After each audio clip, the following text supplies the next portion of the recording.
Alors ici, c'est la partie documentaire qui est à la fin du livre qu'on a juste survolé la dernière fois, mais que je n'avais pas lu, donc je vais la lire maintenant. Ici, ce sont des informations au niveau de la géographie de l'Australie. L'Australie est le seul continent qui se trouve entièrement dans l'hémisphère sud. Il est entouré d'océans. Même si l'Australie fait 15 fois la France, elle est très peu peuplée. La majorité de la population vit au sud et à l'est où le climat est tempéré. Les villes les plus importantes sont Sydney, Melbourne, Adélaïde,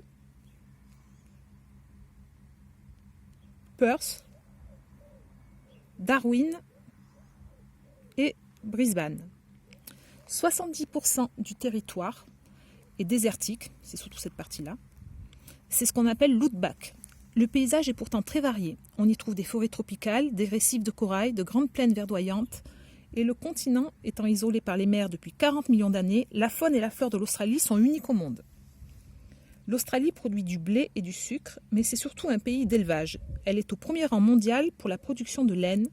Le sous-sol est très riche en fer, en plomb et en zinc.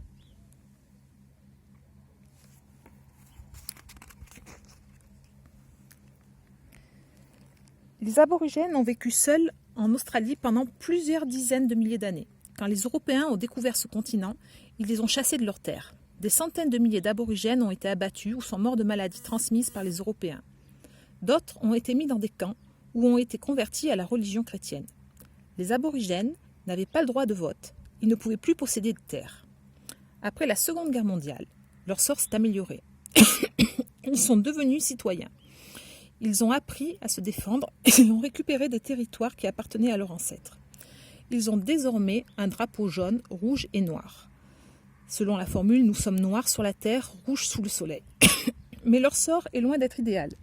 Ils se battent encore contre des entreprises minières qui essaient de voler leurs terres.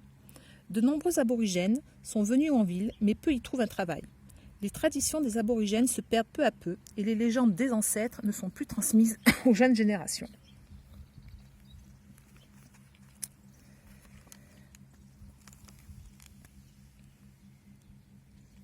Selon les aborigènes, leurs ancêtres étaient des êtres surnaturels qui ressemblaient à des animaux géants. Ce sont eux qui créèrent le monde. Cette époque est appelée le temps des rêves. Les peintures des aborigènes tracent les chemins que les ancêtres ont parcourus. Ces peintures ressemblent à des cartes qui permettent de retrouver l'endroit où les ancêtres se sont endormis et transformés en montagnes, rivières, rochers. Par exemple, le serpent arc-en-ciel s'est endormi dans la cascade Gunlun. Il est très puissant, il a le pouvoir de donner la vie et c'est lui qui apporte la pluie. Et si un aborigène ne respecte pas la loi, il fait venir le tonnerre et les inondations. Il est capable d'avaler les hommes et de les recracher sous forme de rochers. Alors là, on va attaquer la faune, c'est-à-dire les animaux qui vivent en Australie.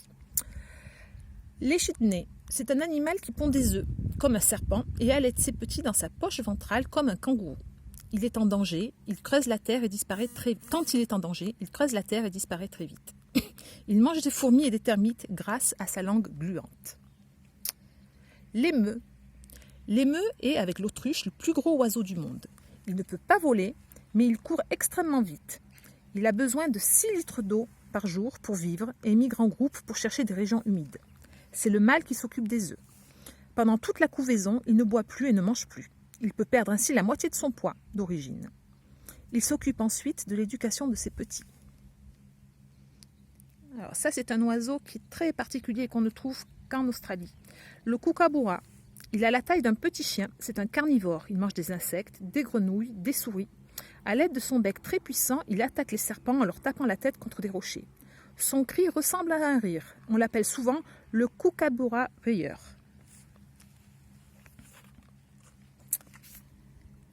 Le koala.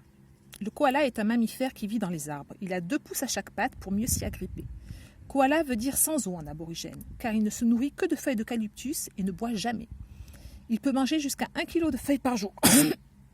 Cette nourriture donne peu d'énergie et impose au koala de dormir 20 heures quotidiennement, c'est-à-dire qu'il dort presque toute la journée. Il a une poche ventrale dans laquelle se réfugie le nouveau-né. Le 5 à langue bleue.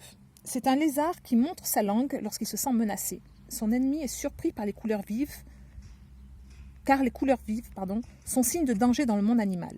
Cela donne suffisamment de temps au 5 pour s'enfuir.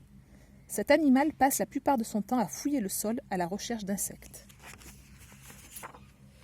Et enfin, on a le lexique. Donc, c'est les mots qui sont un petit peu compliqués et spécialement en fait par rapport à l'histoire sur l'Australie. Donc, il y a le terme aborigène. Les aborigènes sont les premiers habitants de l'Australie. Ils ont abordé les côtes australiennes en pirogue il y a 40 000 ans. Ils réussirent à survivre grâce à la chasse et à la cueillette. Ce sont des nomades. Leur religion et leur rite, qu'ils se transmettent par la peinture, les chants et les danses, sont extrêmement riches et complexes. Le bush. Le bush est une forêt composée d'arbres clairsemés, avec des eucalyptus, des acacias et de broussailles. On retrouve ce paysage sur une grande partie du territoire australien. Le boomerang. Le boomerang est une planche de bois en forme de croissant. Lorsqu'on le lance, il décrit une spirale et revient dans la main de celui qui l'a lancé. Il est utilisé par les aborigènes pour effrayer les oiseaux et les rabattre dans des filets. Son bord tranchant peut servir aussi à dépecer un kangourou ou lorsqu'on frappe un boomerang contre un autre d'instrument de musique. Le didgeridoo. Le didgeridoo est un long tube de bois creux dans lequel on souffle pour rythmer avec les boomerangs, les chants et les danses. Et enfin, la peinture. Les aborigènes utilisent le gypse. En fait, c'est une pierre, une sorte de pierre friable, le gypse, pour fabriquer de la couleur blanche. Ils prennent du charbon de bois pour la couleur noire et des terres colorées pour le jaune et le rouge. Les branches de bois servent de pinceau et le suc des orchidées fixe la peinture. Voilà.